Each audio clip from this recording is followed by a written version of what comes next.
Success in farming is all about precision and efficiency, ensuring every seed, every drop of water, every nutrient and treatment counts. Terraplex Ag is helping farmers all over Iowa and the Midwest do just that. With precision ag drone technology and support from Terraplex, you'll boost your productivity and make timely and informed decisions, all while reducing your costs and increasing your profit. It's time to revolutionize your farming. Harvest the benefits with Terraplex Ag. Visit TerraplexAg.com.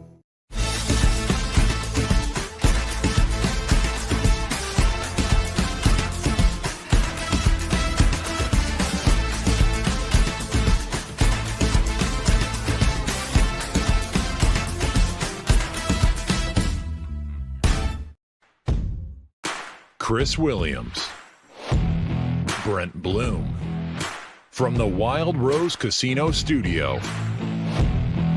It's Williams and Blum, presented by Mechdyne, on the Cyclone Fanatic Podcast Network.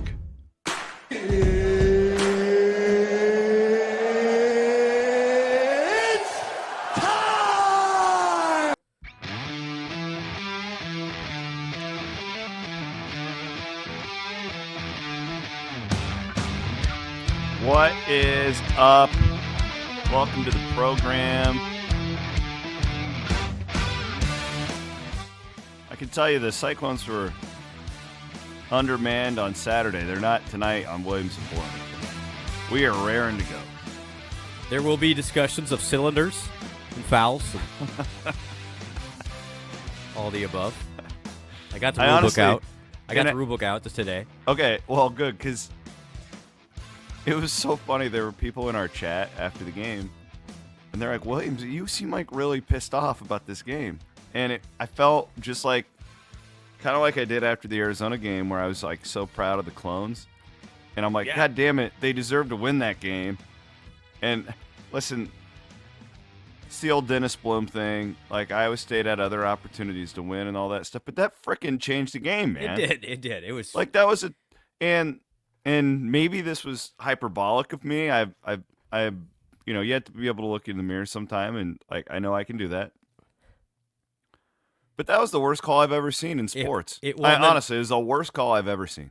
And it almost surpassed that night by Tony Padilla, our pal, in the BYU Arizona game. Oh my goodness! No, so that changed the game. Now you're right. So. Thanks to Mechdyne, by the way. Yeah, thank you, Mechdyne. Just jumping right sponsor, in. We're going to see Mechdyne on Tuesday. We'll see Mechdyne on Tuesday night. I can't wait to be up there in Marshalltown. I can't wait. It's going to be a fun evening. Really excited about it. So, but anyway, yeah, so you're down 16 seed up. You put together this amazing run. It was honestly one of the better 4-minute stretches I can remember as a basketball fan because it was so unexpected. It reminded me a lot of actually that Ohio State game in the NCAA tournament when Iowa State went nuts with Clyburn and McGee and Lucius to tie that game late against Ohio State. What would that have been, 2013? But anyway, you do all the hard work, and you do the right thing, which was Nate should have been on the free throw line for 2 free throws and the ball. It's a 3-point game. It's at the 9:30 mark. Instead, they reverse it on, which I think was the wrong ruling, by the way. Like, I understand the rule. Here's what the rule says, okay? Break it down to us like we're officiating idiots. I mean, essentially, the cylinder foul was put in because defenses got so aggressive that they did not allow offensive players to make a basketball move, and defensive players were getting rewarded for just taking an elbow to the face. And when was this award, when was this rule put in? 18 or 19 time frame. So I thought I remembered it was around, like, honestly, it was because of like Houston and West Virginia and a lot of those types of teams. Yeah, because I mean, if you're guarding that hard and any elbow swing is an automatic flagrant 1, like that makes defense really easy and unfair on the offensive player. So I understand why that rule is put in place. The rule says you need to be able to make a basketball move. Essentially, here I'll just read what the rule says. The space that a player may legally occupy is defined by an imaginary cylinder surrounding the player and which extends from the floor to as far above the player as he can jump or extend his arms and body. The diameter of the cylinder shall not extend beyond the hands, arms on the front, the buttocks, it says buttocks for real, on the back, and legs on the sides. These dimensions vary according to the height and size of the player. The offensive player must be allowed enough space to make a normal basketball play. Keep that in mind. Normal basketball play. The defense, which this was not. yep. Okay. The defense may not invade the vertical space of the offense and make illegal contact when the offensive player is attempting a normal basketball play. In this context, that includes shooting, passing, dribbling, or pivoting. The point is, if you're in my space and I cannot move, I can't make a normal basketball play, that is a cylinder foul. Go back and watch the Heisey play. He gives him space to make a play. He gave him all the left side open. The guy could have ducked under, dribbled out. Instead, guy swings his arm in what I would say is not a normal basketball play and elbows Nate right in the face. By definition, as I understand it, that is an automatic flagrant one. Any contact above the neck to the face is an automatic flagrant one. So they call it the right way. This is what bothers me. Like, if you call it a cylinder foul in the real time, it's like, all right. That was my take after the game too. I don't know if you listened to my post game, but like, not. how do you go to how do you rule that? How do you go to the tape and do that? That's what I didn't understand. The guy, he like literally Cryer had an ability to jab, get around it, and then they call it the right way. Like, the call in real time was great, but then they go to the monitor and they overturn it, and I'm in the middle of Westo Brewery going, like, I saw a ghost. I thought it was horrible. And then, to make matters worse, so it should have been Nate with 2 free throws, and obviously get the ball down 3. You make the free throws. It's a 1-point game. You get a basket there. You take the lead for the first time. Instead, Cryer drills a 3. You're down 6 again, and you're up against Get the crowd going back. Yeah. The nervous energy's gone. I do not know how you can go to the monitor in that situation and do that. And the commentators agreed.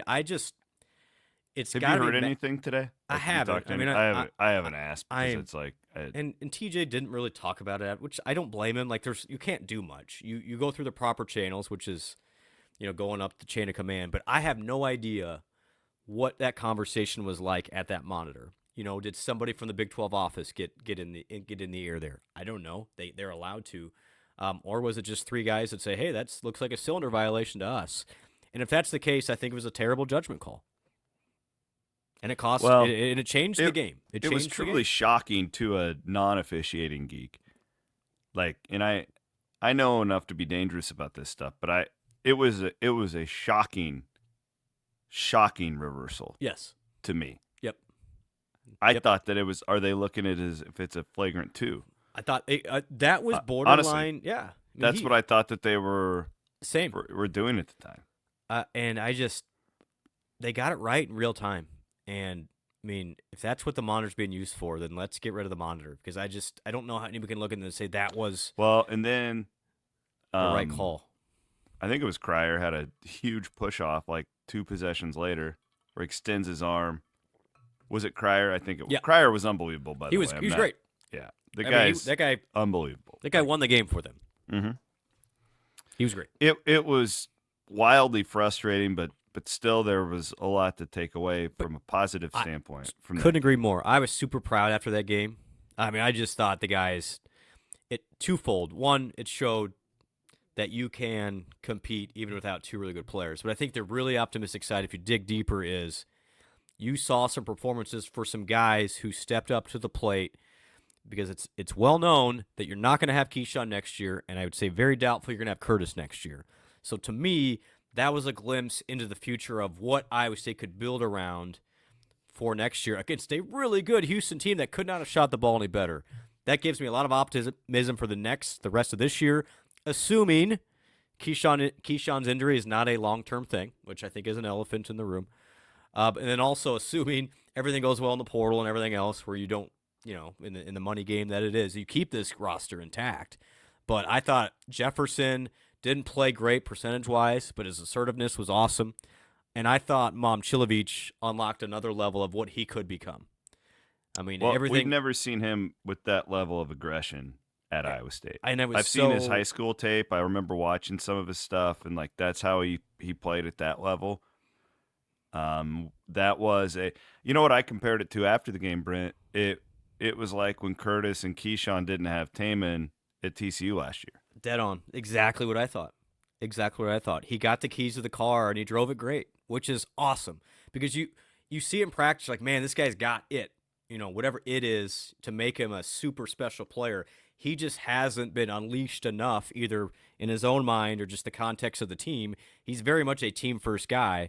But you saw against an arguably a top 2, top 3 team in the country that Momcilovic is going to be a huge time future of Iowa State basketball. That was special. It felt like we were watching something pretty cool there. The other positive is, Heisey, it doesn't feel like a fluke now that Nope. he is playing with this level of confidence. He totally that looked like a guy a month ago that was a borderline Big 12 player. Now, we knew he was on the defensive side. There were all the reasons to keep him in. But we had the conversation a lot on this show. Yeah. Like how many times did we say he just can't be a zero on offense? Well, now he's so active. He's confident with his shot. He was driving it a little bit even yesterday, which is great. Yep. Deshaun is in foul trouble the whole game. Chatfield is forced to play a lot. And he was confident, very active. There's a lot of positives to take from that game, way more positives than negative. In fact, given the circumstances, I really have a hard time drawing anything negative from that game other than, that one call just felt so massive, and that's why I was just so pissed after the game. And who knows, Iowa State may lose that game. Yeah, and they did cut it back to 2 with 3.5 left. Like they did not let they didn't die. Yeah, right. The other point I would make, and we'll look ahead to this, but just the big picture before we move on is, I hope that at the very least Keyshawn comes back on Tuesday, and I don't know the situation unless you have insight that I do not. It feels like it's both are questionable day-to-day type thing. The vibe I got, and I've talked about this on pre and post game, the vibe I got was that if Kurt wasn't sick, Keyshawn probably would have gone. I think it was like we may as well just rest him too, with the this strain or knee or whatever he's dealing with there. But I think a lot of people are like, "Oh, he's out. How long?" Like, I don't think this is like a prolonged thing with Keyshawn Gilbert. I don't think it is either. And if you go back and look at the last 2 weeks, C-Dub, and you'll know Keyshawn's been dealing with something for a little bit now. Like he's just been a little bit slower, and you're banged up. Everyone's banged up right now, and I thought it was a very smart, strategic decision for Iowa State to rest those guys both at the same time. Don't risk it anymore for Keyshawn. And that is exactly what Iowa State was hoping for. You'd get Momcilovic to be aggressive, unlock a different layer for him. And so when these guys get back, and Curtis will be fine. He was just dealing with an illness. He should be back Tuesday. Keyshawn can probably go Tuesday. Maybe you wait. Honestly, Oklahoma State is not very good. It's the load management NBA philosophy. You want these guys to be as ready and primed to go as possible once the NCAA tournament starts. That's the game now. I was texting with a really good friend of mine, giant Iowa State person, and we're both on the same page. It's like, honestly, yes, seeding matters. You want to do well to close out the season, but it's kind of like rest up, prepare for when that tournament starts. Not the Big 12 tournament, the NCAA tournament. Yes, you want to win. Clearly, Iowa State tried to win last night. But it's all eyes. Everything now, whether you're a 2 seed or a 3 seed, is going to be on how do you do in March. And it's as simple as that. Let's get as healthy as we can be to make a run, to have everybody go in the same direction.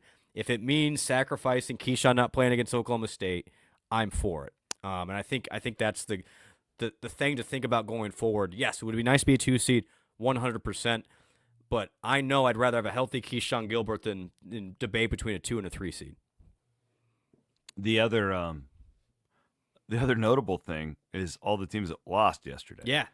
So Iowa State actually lost the game, and according to one bracket guy, the most famous one, Joe Lenardi, moved up in the ratings. And again, there's going to be a lot of like, oh, Iowa State has been bad in quad ones lately, but look at Iowa State when healthy. Look at Iowa State when they're healthy. I mean, Jay Billis closed out the game yesterday and said, like, they were just down their 2 best players scoring-wise. Yep. And it took Cryer having, like, the game of the year to beat this team. So, yep. Real quick, on Tuesday, though, I think that will be, if both of those guys are out. Yeah. So you did this once. There's always the dead cat bounce when the stars are out. That will be a difficult game to get up for. if you don't have those, in my opinion. Now, they should win still, but that Oklahoma State just got dismantled, right? Like, that will be a tough game. Like, it's easy the first time. Okay, it's Cyclones versus the world. We don't have our guys. Game day's here. Yeah. You go into that arena and there's 5,000 people there. That'll be way more difficult than most fans think. Yeah, and I do think, again, Curtis, I'm optimistic, will be okay. And it was a flu / I don't even know what the illness was, but they've got him on meds, and he didn't travel, but I think he's going to be, again, probably not 100%, but at least you'll have an option there.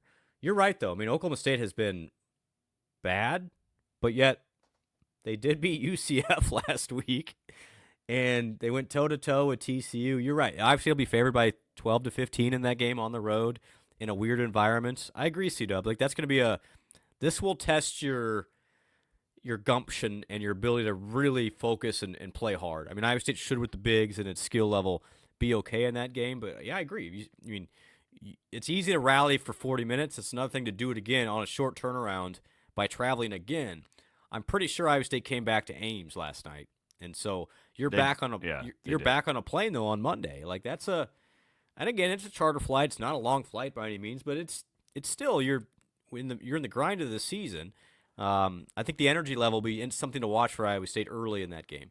The other note is BYU beating Arizona, and those are Iowa State's next two opponents after Oklahoma State. So the reason I point that out is everybody was taking Arizona seriously. I do think that the fans, and myself included, we've probably overlooked that BYU game. Oh my gosh, yes we have. Yeah. Okay. You agree with me. Good. They are playing, honestly, C-Dub, they're playing like a top 10 team right now. They've won 4 in a row, wins over Kansas, at Arizona, at West Virginia, and they were the ones who put Kansas State to rest, right? Kansas State was on that hot streak. So, again, kind of the theme of the season here for me and Iowa State's schedule is I was texting with a friend who's inside the program the other day, and I said, you guys have had this, like, incredible year where it feels like, it's amazing you're in the top 10 all year, but you've actually really had some bad luck with the injuries, and then the way you keep catching these teams. BYU is very likely going to be, in my opinion, on a 6-game winning streak when they come into Ames on March 4th. Look, well, and then you're right. I mean, they are playing awesome basketball. They torched Arizona offensively. It was a clinic. I mean, the job that coach has done not totally surprising. He was always an elite offensive. Their plan is working, by the way. We talked about all offseason. Mm-hmm. They hired the billionaire's best friend to coach the team. The coach was the head assistant of the Phoenix Suns. They run an NBA style. And they kind of struggled to find their footing early in the season, but they've got dudes now, and those dudes are playing really well. I mean, if you look at Saunders and Demeen, those two are first-team quality Big 12 players, and Saunders has been awesome, like completely awesome. Demeen's a lottery pick. I love Demeen. They got, and he is a high-end creator. I love him. That game in Ames. Can I get him in Chicago? Well, I mean, he's going to be a top 10 pick. You'll be picking in the top 10. Might not be a bad. I'd like him in Chicago. They are playing really good, and you're right. They're going to be on a 6-game winning streak coming into Ames. The other thing to keep in mind about BYU is now that double bye is back in play for them. Yeah. Uh-huh. We ignored Kansas because Kansas is out. Yeah. But look, Iowa State's only a game up on BYU. That game in Ames could determine who gets the double bye in the Big 12 tournament. I do think Tech and Arizona are trending. They're treading water, I would say, both of them. So Iowa State's only a game behind second as well. Yeah.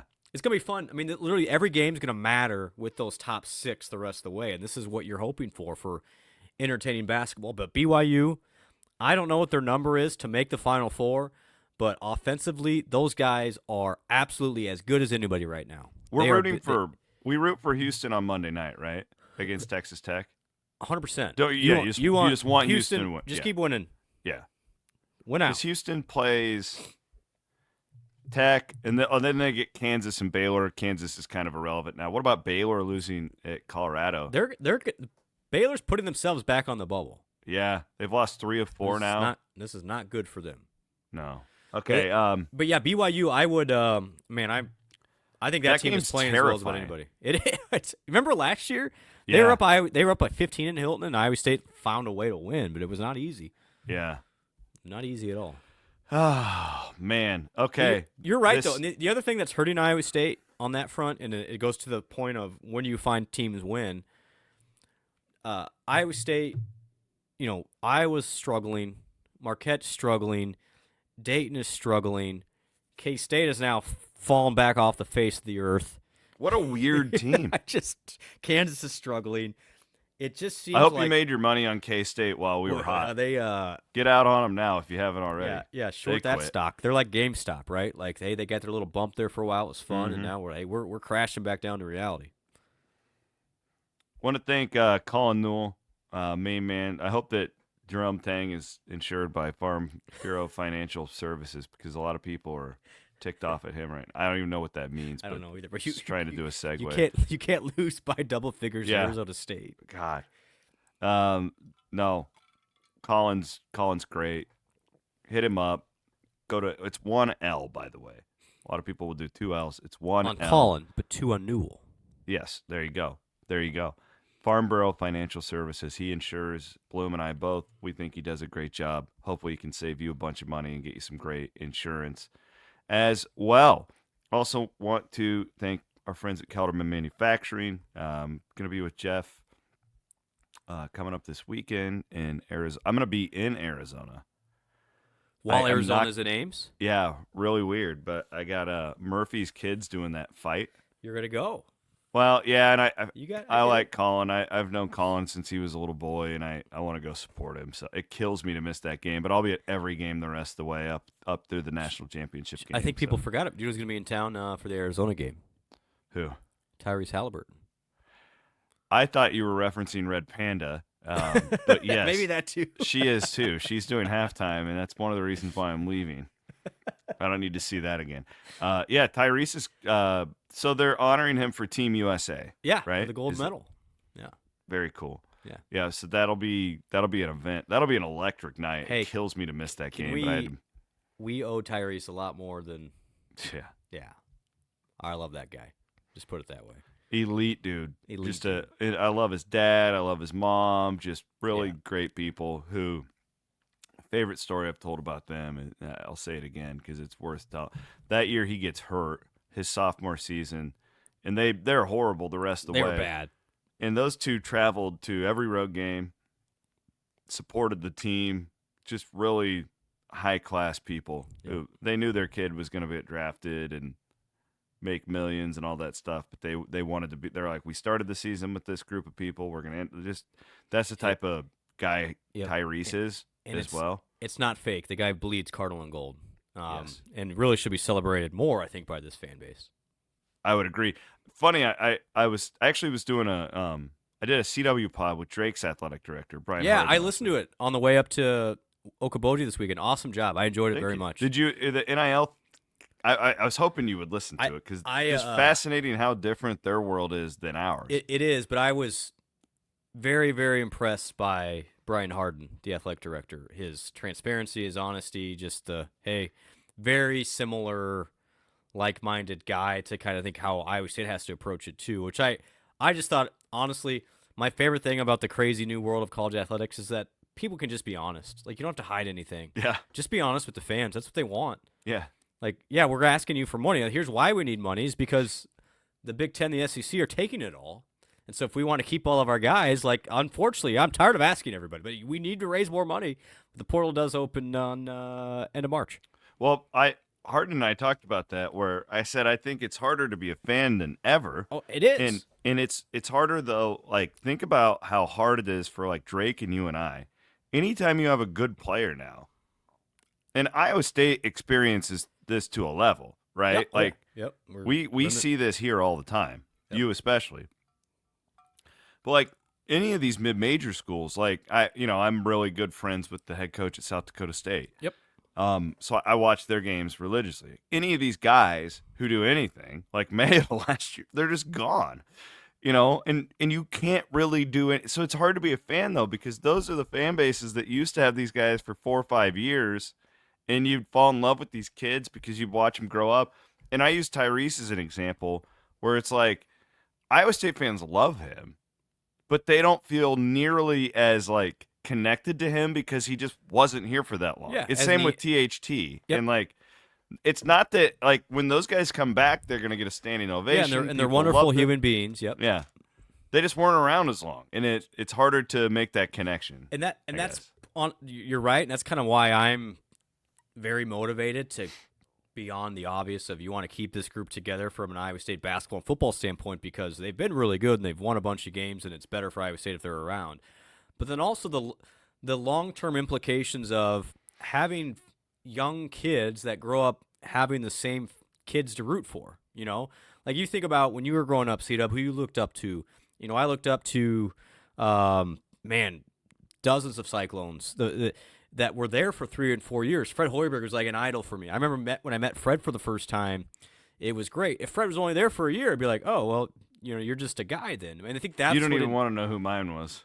Well, you were. Hey, it's okay. You like Jess Settles. That's fine. Jess is a quality guy. I love Jess too. It's always great when your childhood hero doesn't disappoint you. And Yeah, in person. Like Fred's like that, and like Settles has been like that for me, where Yeah.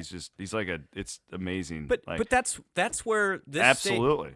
this state in particular is different. Like these are professional athletes. We don't have, you know, a Kirk Cousins for the Vikings or probably a bad example for you, but That's you know a what I'm saying. bad example that you just threw out there. Jesus. Where you a Pat Mahomes for the Chiefs, where you get used to these guys. Like I want these guys to be around as long as they can because it just creates this generation of Hey. new fans that have a hero and icon.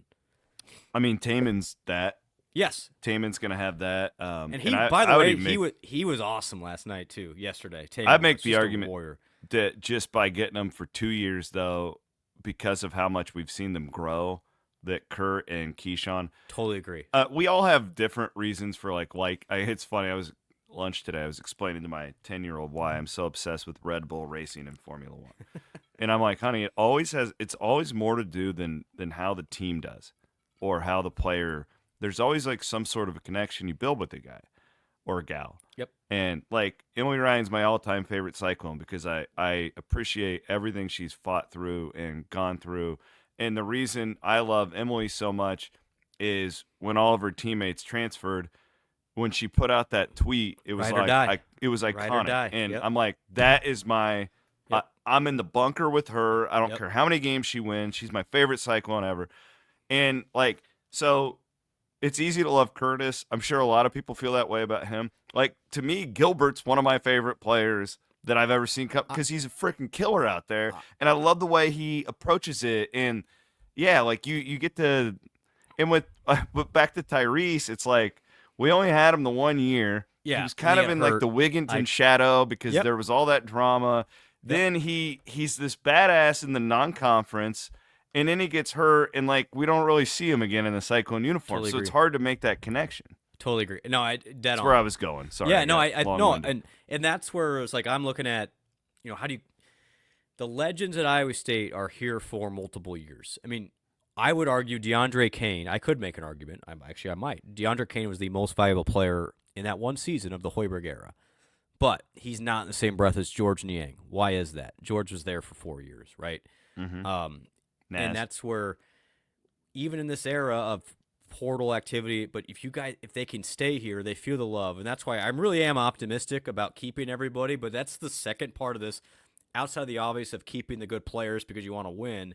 It's creating that long-lasting legacy where, shoot, C-Dub, Niang left 10 years ago, right? Dude, I mean, and the it's just day like, he retires is going to be really weird. yeah, I know. Like it's he's a legend, but we want to. That's what makes college athletics special is those legends. So real quick, I didn't mean this to be a fundraising pitch, but I just got a commitment. Here we go. I know. I just got a commitment yesterday from somebody who's really proud of the effort. They said, "All right, I want to keep this group together for March. $200,000 anytime from now until the end of March. This donor is going to match $200,000 to We Will, no matter what capacity." So. Thank you to that Sweet. person, first and That's cool. foremost. But we're going to be putting some stuff out on the internet and emails and all that stuff. Very so cool. Anything from now until the end of March, we want to keep this group together for obvious reasons. Awesome, man. Good stuff right there. All right. Well, we've kind of just this has been like a a hodgepodge thus far. Yeah. And that's okay. Let's just jump right into the Wiffles Hybrids Big 12 segment if you're cool with that. Plant your independence, baby. Plant Wiffles. Plant Wiffles. The Colorado winning caught my eye as far as this goes. Really, the game to talk about was BYU and Arizona. Yeah. Right. Awesome game. Awesome game. And we've already kind of established what we thought about that one. What's going on with Padilla? Whoa, Mike. Can you? I mean, what's going on with this guy? It was again. The cylinder call on Nate was awful. This literally changed, like, resulted in BYU beating Arizona. Complete bailout. And again, do I feel bad for Arizona after what happened to Iowa State down there? No, I really don't. Although I don't blame the officials for that. This was a bad call. He completely botched it, and it's unfortunate that call resulted in BYU beating Arizona. I don't know if it's him. Like, I don't know what's going on with him, but it seems over the past month he has turned himself into the center of attention for a lot of different games. Take that for what it is. Man, he's just popping a lot of tees. He's, And interestingly, it's a long season for the refs too. They've been doing 5-6 games a week now since November 8th, right? It's like the dog days in baseball, the dog days of summer. It's the dog days for officials. Just think about it now. I'm not trying to make excuses, but here's I'll try to explain it. Sounds like you're trying to make an excuse for the officials. But you're going 5 and 6 games a week. You're traveling all over the place, and they're dealing with the travel shit that we all have to, with the delays in winter and everything else. So they're short on sleep, energy, and they're older gentlemen to begin with. Plus, you throw in the feistiness of the coaches who are trying to get must-win games. It can add a lot of stress. And I think if you look across the country, there's probably been more technical fouls over the last 10 days than the rest of the season combined. That's not a coincidence. Short tempers, a lot of expectations, a lot of pressure on everybody, and that's what's happening right now. Elsewhere in the Big 12 over the weekend, I did have a couple games on Sunday. One of them I thought was notable. Arizona State just waxing Kansas State in Manhattan. I'm done trying to figure out the Wildcats. They're done. They're no longer needed to be. Yeah, we don't need to pay attention to them anymore unless they win the Big 12 tournament at this point, and they very well could. With that's the problem. But they're not on the bubble anymore. That was a bubble eliminating loss. Baylor losing at Colorado. And we all just saw Colorado, and I felt like Tad's team had quit.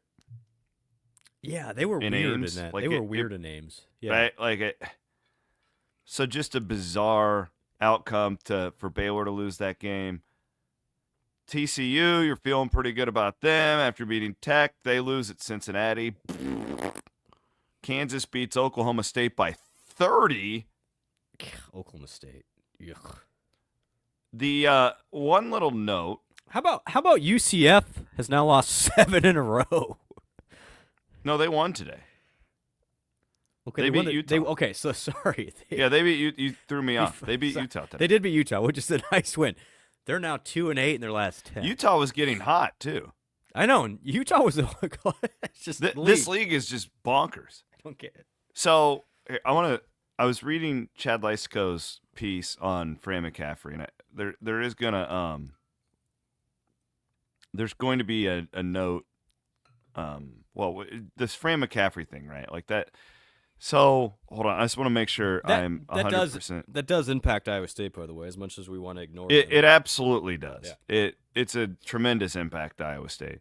As far as Darren DeVries goes. Yes. Because I would personally, that's one guy, if he goes to Iowa City, I think he'll do pretty well. I agree. And Chad points out in his article with the Des Moines Register, if West Virginia finishes in the top 6 of the Big 12, it increases his buyout. Interesting. So just a smidge of a wrinkle. We're not going to obsess over that on this show. It really doesn't matter to us that much. But I thought that was interesting. That is interesting. And I have no idea if Darren would leave after a year. I have no idea what that situation is, but thought it was notable to our audience. Well, and speaking of the eastern side of the state, there's a young man that is committed to Iowa State out of North Scott that is about to climb into elite territory in the recruiting rankings. He's been awesome. Josiah Harrington's his name. Again, verbally committed to Iowa State. He has been unreal this high school season. He's only a sophomore. C-Dub, I don't say this lightly. I think he's on that. If you think about the state of Iowa, that Harrison Barnes, Ricky Davis trajectory Kirk Heinrich, yes. I think this guy, he's ranked 30th right now in the nation. The way he's playing, I think this is a top 10 kid. So the point is, right? So he's committed to TJ and Iowa State, which is great. He is going to be one of those players based on his trajectory, how he's dominated this year, and he's going to kill it in the AAUC, no question. That he's going to be a highly sought-after kid. And this is the great thing about what TJ's doing of building this culture and this standard of success. You're starting to get in on kids like this early. But it's going to be – the point is, as Iowa reconfigures and that kid was never going to play for Fran, guessing. So, but who knows what they're going to do for their next one. But keep an eye on Josiah Harrington. I think this kid's the real deal. And he has, in my opinion, I don't want to put too much on the young man, but he has high-end potential. Maybe the best prospect in the state of Iowa since Harrison. I really believe that. That is I can't wait to watch. This kid, that's a big take. Hey, again, I don't know a lot, but I know I know an elite blue blood when I see one. That kid's got all of the tools, and he's only growing. He's already 6'5". He could be 6'8" by the time all. Well, he's the real deal. And you pointed this out, and you weren't the only. I had a lot of people on my Twitter feed about how this is a great idea for what next year will look like. Yada yada yada. Yeah. And I think it's good for you to point that out about Harrington and just the recruiting class coming in. It's really good, guys. Really good. The tentacles of the Otz era are very deep right now. Yes. Right? Like, this isn't – I think we went into this year, at least I did, and it's just like, man, this is like a huge opportunity to make a massive splash, and it still is. But what's happened in the last 6 months on the trail and just the momentum, it feels like – God, keep your coach, keep the funding, and this could be much more than a 5-6 year thing. Yes. Dead on. And that's exactly where I'm coming from, C-Dub, because literally, not to get totally in the weeds of college athletics, but the next 4 months are the most dicey in college athletics that we're ever going to see, because we're not in revenue sharing yet, so all these collectives are going to basically blow all their money. I mean, I'd just be respectful to the collectives, but that's what they're going to do. And these schools, just like the football portal, where you saw Texas Tech spend $10 million on its football roster just from its collective. This is not coming from the school. And this is going to happen at the end of March for anybody that wants to be good at basketball. They're going to double up. So there won't be a bigger situation where teams are going to spend money until next month. And so it's like batten down the hatches. If we can get through March in that portal window from March 25th to April 25th, I truly think this is not just a 2-year window for this group. And if you look at the Larry era and the Tim Floyd era and even the Prom era, that was a 2-year window for each of them, maybe 3 years if you want to get aggressive. This thing is, in my opinion, set up more like what Tom Izzo did at Michigan State. This could be a 10, 15, 20-year thing, but you got to get through the next 4 months. And I think if you do that, because long story short, the funding is going to change. There's going to be a lot more teeth in these contracts going forward once revenue sharing comes in place. But there aren't teeth yet. And so we got to get through the next 4 months. Once we get there, I really believe in this staff, if given equal resources to everybody else, will have some success. Not even equal. They don't even need equal. They just need to be not half of the other schools they're working against. And the pipeline of recruiting is going great. The guys they are bringing in are awesome. I think a lot of them will make an impact even as soon as next year. But these guys are in on some really high-end guys, and it's going to keep turning over as long as you keep the momentum you've built from the last 3 years. Shout out to our buddy Andrew Chaplin. Chappie, he's your real estate He's your real estate guy. Williams guy Blum Chappie. are sending you Chappie. to him. And I'll use him. I'll do his promotion now because I do want to hit on the women real quick and see where the women are at with the NCAA tournament, all that good stuff. But Chappie's a huge women's basketball supporter. He's done a lot of stuff with the collective as far as the women's tournament, 100%. women's team, and all that stuff. Hunziker asked for our guy Andrew Chaplin. So the women, tough loss at Baylor on Saturday. Didn't really feel like they were ever in the game much. I mean, I don't know. I don't know if that's fair to say it, but I never felt like Iowa State was really going to make that interesting, and I did watch it pretty closely. They were both going on at the same time, but I kind of did the pause thing and then went back and watched the women. Yep. What I would like to do here, Brent, is just update everybody because we do have more casual women's fans. Unfortunately, the problem that they had is the expectations were so high this year. They were.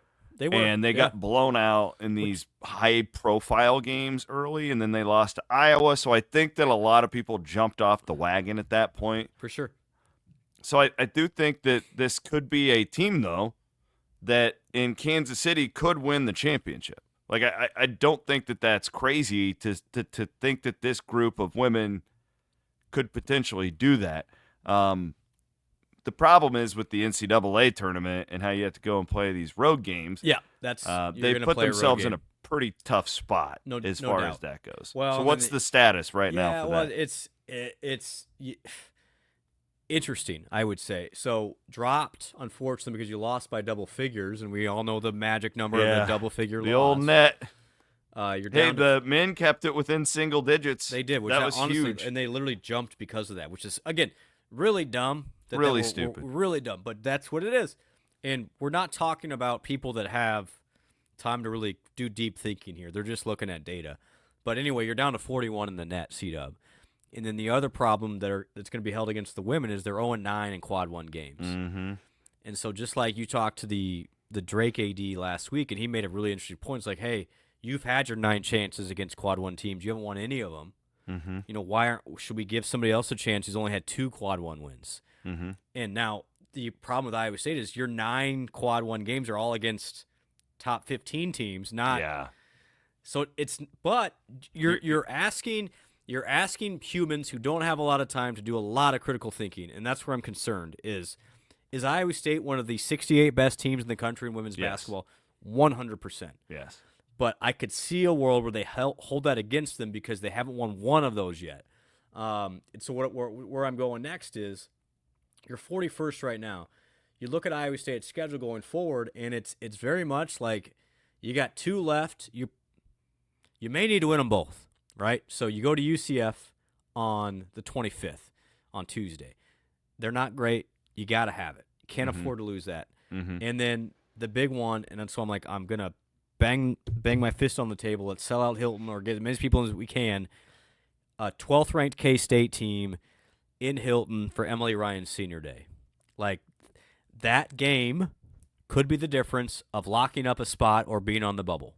It's that simple. You win it, you're in. I truly believe that, no matter what happens at the Big 12 tournament. If you lose it, you leave it in the hands of the committee and that 0-9 record. At that point, it'd be 0-10 record against quad one teams. And that's where I'm concerned. She's one of the greatest cyclones of all time. Yeah, I mean, just get out there and. Well, just a quick story. I had actually Addie Brown's mom tweeted at me this week and said, hey, I would love to have Hilton full for Emily because of what she's meant to this program. Like, yes. Like, there are a handful of people, you already referenced it, that have been transformational athletes in our time covering Iowa State. She's on the list. Yep. And what she has meant for this program on the court, but off the court, more importantly, what she's gone through personally to be a great Cyclone. A lot of people don't even know what she's gone through, what she's meant for the coaching staff and everything else. I would love to have as many people there as possible to celebrate her, but then also get this team a win because Emily Ryan deserves to be in the NCAA tournament. So let's do all we can to help her and this team get to that point because then would really be heartbreaking if she ended her career not in the tournament. I agree. I mean, she's right there for me at like the top of the top, and I know you as well. So I think of the world of her, and I want to do all I can to get people there to show some love for Emily on her senior day, and let's win a game because I think if they win it, They week win it, from they're today. in. Yep, week from today. Week from today, 3 o'clock, good tip time. Yeah, let's do everything we can. Literally, they should win UCF. They should. The thing is, it's like they've won 5 of 6 or 4 of 5. Like I know, but that's the problem, though. Is you're not. they're talking not about, beating the right teams. Is the problem? Exactly. You're looking at people who won't critical think here. Yeah. They'll just see that number that you're 0-9 against quad 1 teams and go, well, Iowa State's had their chances. It's like, well, you're playing South Carolina, Connecticut, Baylor's, they're really good teams. And they're gonna have 20 wins, and at the worst case, be 11-7 in the league. But the Big 12's just not statistically as good as it's not as good as it used to be. Yeah, Not as good as. And I it's do not think like the old days of going 11-7 in that league. I do think Iowa State's going to get in. It just, though, if you lose against K-State, just to be honest, and you don't do anything in KC, you might be in that play-in situation. Well, I mean, yeah. But do you see what I'm saying, though? If they get in Kansas City, like, it wouldn't surprise me at all if they they are would get to that championship, Here, like, you look at yesterday, and it's really it's pretty simple. Iowa State made how many threes against the game before? like 20, 18 or 19? Yeah, it's close to 20. Yeah. Saturday they go 1 of 14 from 3. Like it's Yeah. Well, that's why it didn't ever feel like they were really going to threaten because they just couldn't make anything. They couldn't make anything. Like Yeah. it's got to be maddening for the coaches. Like, what do we do? Like we make 19 threes one day, 1 the next. That's a massive difference. Like literally 50-point difference. And Baylor, who's not a great 3-point shooting team, goes 9 of 19 from 3. Thing is, they're a bad matchup for Kansas State. Absolutely, especially because Ioka Lee has not been playing. I will be there Sunday. That's going to be one of the games I've looked forward to the most all year. Is that Iowa State women's game against K-State? Hope to see you there. I fly in at 2:30. I can be there for the second half. All right, I'll save a spot for you, brother. I'll be there for the second half. All right. Pick up the girls. All for Emily Ryan. Ride or die. Ride or die. The one of the greatest Cyclones of all time. No question about that. All right, we'll have Williams and Blum Wednesday. Worth mentioning, just for reference. Oh, yeah, throwing anything out. We're only at 47 minutes. We can go longer. Ioka Lee did play today, only 5 minutes. So by next Sunday, she may be playing more. Now, she's the All-American for K-State who... She's a stud. She's Been there for 14 years. Yeah. So she's getting back healthy, which will make that game on Sunday even more interesting. But I called her first start. Like 6 years ago, right? Yeah. It was in Manhattan. Yeah, her Lindsay first and I game. called that game. That's crazy. Well, Yeah. it was something like she had been playing, but somebody got hurt, and I just remember that Lindsay was kind of like, "Oh, this girl's gonna be so good." And I looked into her, and I'm like, "Oh crap! Like she's the truth."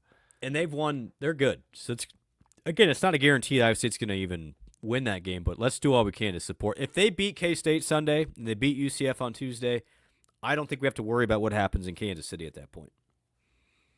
Yeah, I'm just too close to it because, like, I have a hard time with the women's program.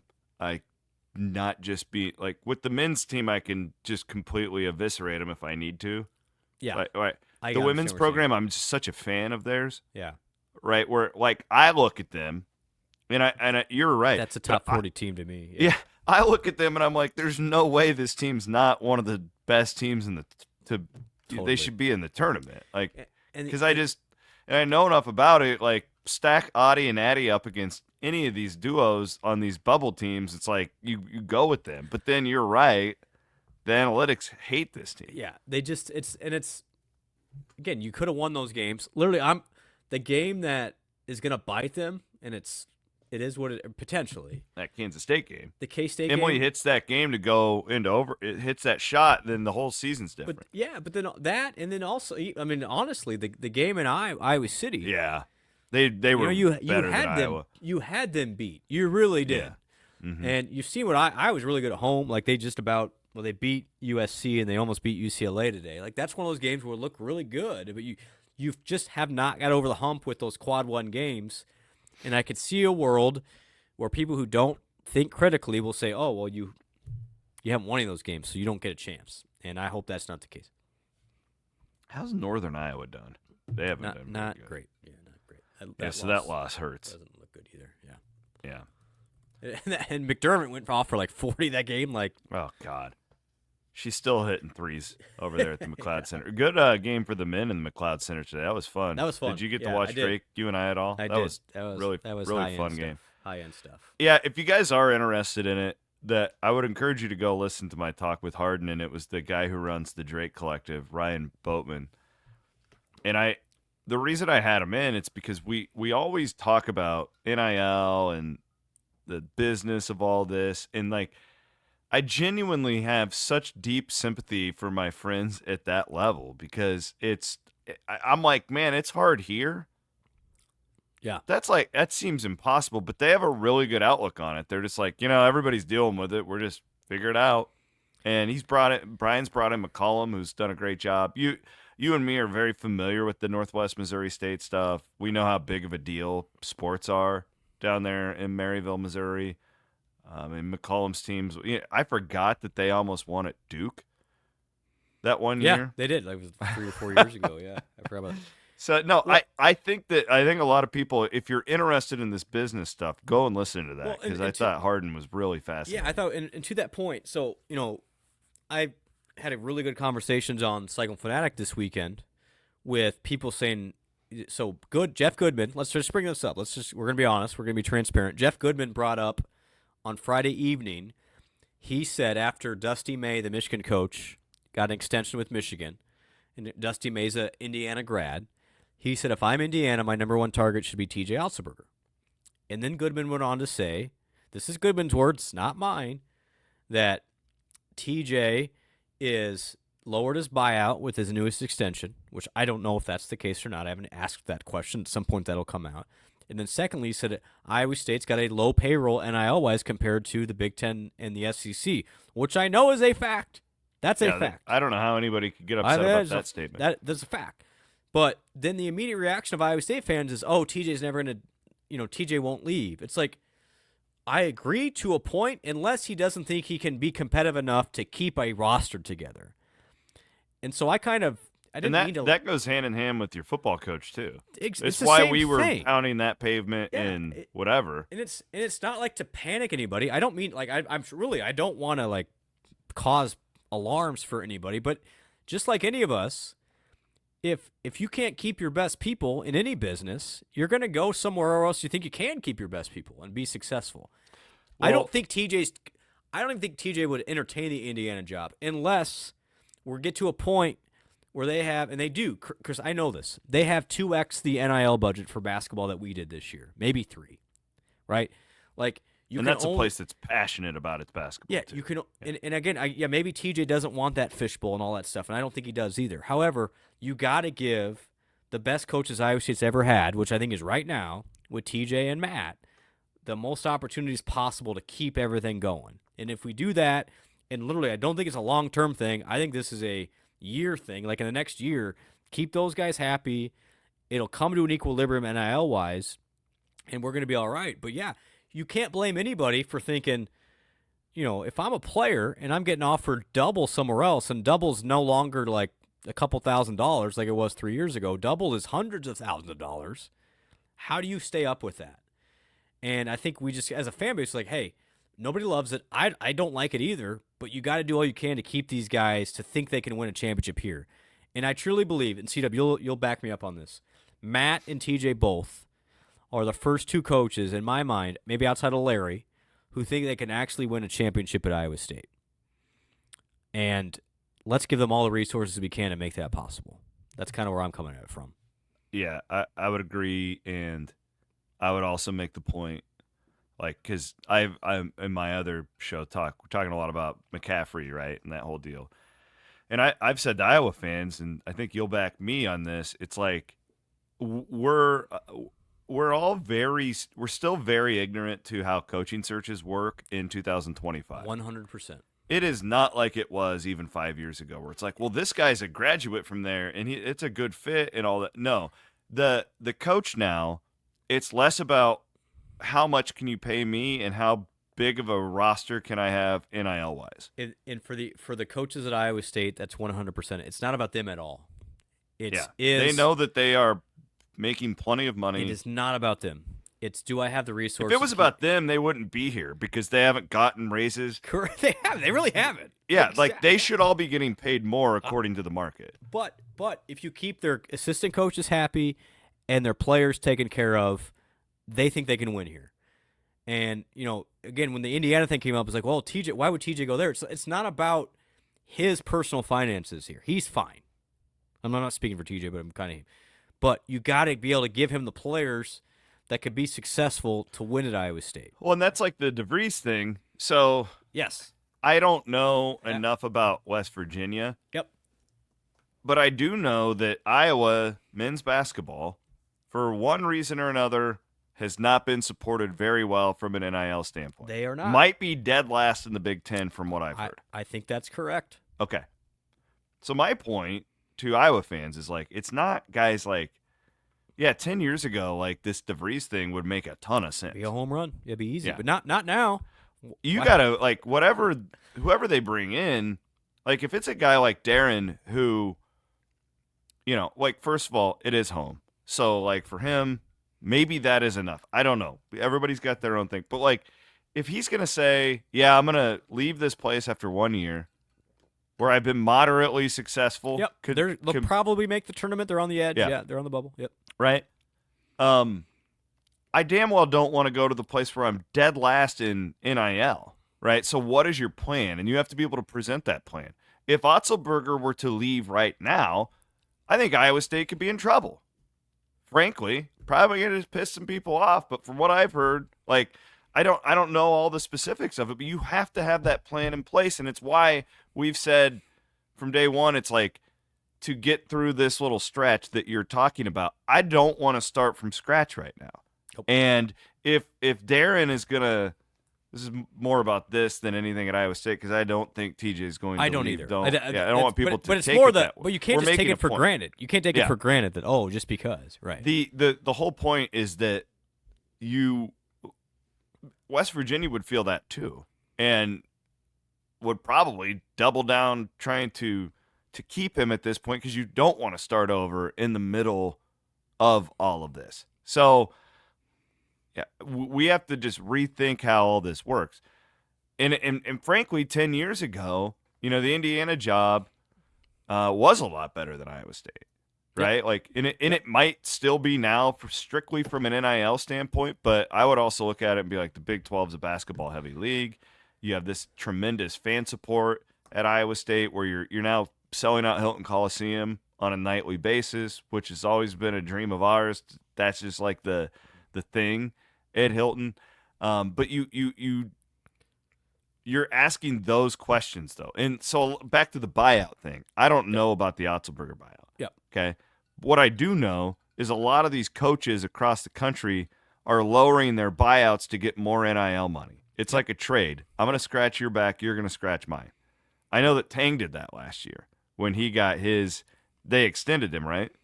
They did. Yeah. Yeah. They extended him, and he lowered the buyout. From what I understand, again, go and ask a Kansas State reporter who's foiled all the. From what I've gathered, that this is like a common thing across the country because these contracts have always been so coach heavy for so long that now they are kind of evening out in like a trade to get more NIL money. Is that accurate? Yeah, I think so. I mean, and the coach salaries I think are at their peak right now. Like we are seeing the peak of college coaching salaries. If I'm a coach, it's like, because I know this. Obviously, TJ's been in demand for a couple of years. The couple schools that called him last offseason, it was one, okay, here's what we're thinking for you, but more importantly, here's what our NIL budget is. Yeah. It's the same. It's 1A and 1A1, right? Like, it's no longer 10 years ago where it's like, here's where you're going to pay double. It's, it's double for you and double for our roster. And if you want to be successful, this isn't the NBA, and I wish it was. I wish there was equal revenue sharing and everyone's on the same page, just like it is in the NBA. It's not.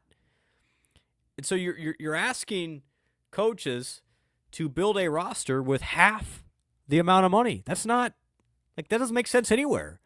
So you can't just say, "Oh, well, they'll figure it out." Well, no, like it's not. That's not that easy. So Yes, I think Iowa's going to struggle for that exact reason unless they figure something else out, and why they might be stuck with Fran, honestly, because I don't know who would take that job knowing you're dead last in the conference. How do you win with that? Like, ultimately, you need that's what I players. said, like, they got to have a plan to present to somebody to get a good coach. In the best time to even that out is not starting over. It's by keeping what you have from an Iowa State perspective. The worst thing that could happen to Iowa State right now is to lose either Matt or TJ. Yeah. Because you lose all your talent from a coaching perspective.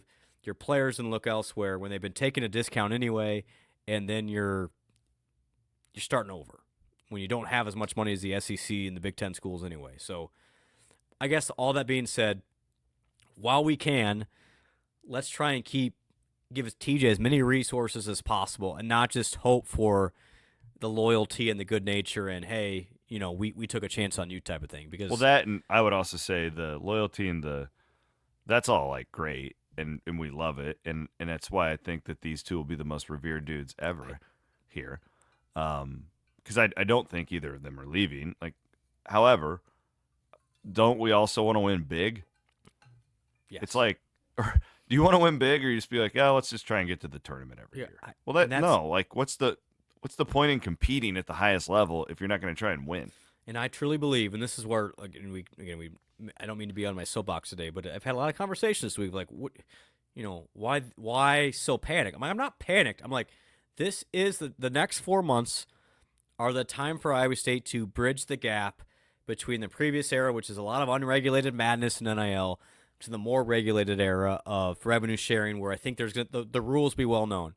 If we get through the next 4 to 6 to 9 months, however long it takes, I think Iowa State's going to be in a good position if you keep TJ and Matt around by keeping their rosters around. And I'm not trying to set the alarms off, but the portal does open in the end of March.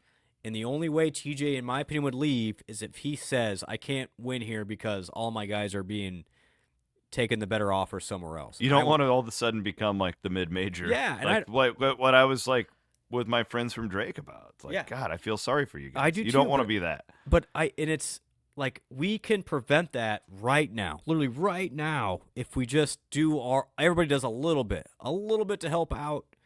And I know I'm tired of the fans should not have to do this, but they do. Like, it's on you. Blame the Big Ten, the SEC for this. This is not Iowa State's fault that we're in this situation.